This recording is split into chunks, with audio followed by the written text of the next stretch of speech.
ស្វាគមន៍មកកាន់ Channel Dero Cooking ថ្ងៃនេះ Channel យើងខ្ញុំនឹងបង្ហាញលោកអ្នកពីមុខម្ហូបស្ងោរជ្រក់បង្គាគ្រឿងផ្សំមាន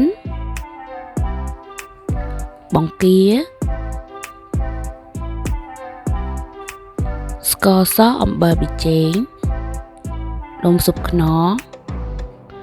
ចំពោះជីវិញមានស្លឹកខ្ទឹមជីរណាជីនាងវងគល់ក្រៃស្លឹកក្រូចម្ទេសនិងក្រូចឆ្មា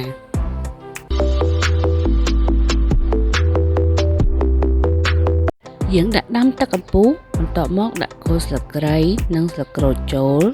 បន្ទាប់មកទៀតយើងដាក់ដុំស៊ុបខ្នុរ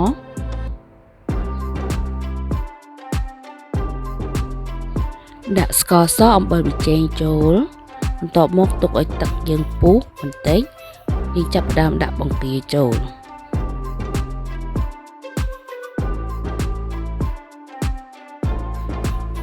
យើងធ្វើការស្ងោរបង្គារយៈពេល5នាទីឲ្យបង្គារបស់យើងឆ្អិនល្អបន្ទាប់មកយើងចាប់ផ្ដើមរៀបចំជីហើយនឹងក្រូចឆ្មារបស់យើងដើម្បីធ្វើជ្រក់ចាយើងដាក់ជីចូលក្នុងឆ្នាំងនិងច្របាច់ក្រូចឆ្មាចូលមុខម្ហូបនេះដែរយើងញ៉ាំជាមួយនឹងទឹកត្រីទេមុខម្ហូបស្ងោរជ្រក់បង្គាបានឆ្អិនរួចរាល់សូមចុច Subscribe និងសញ្ញារូបកណ្ដឹងដើម្បីទទួលបានវីដេអូថ្មីៗពី Channel យើងខ្ញុំ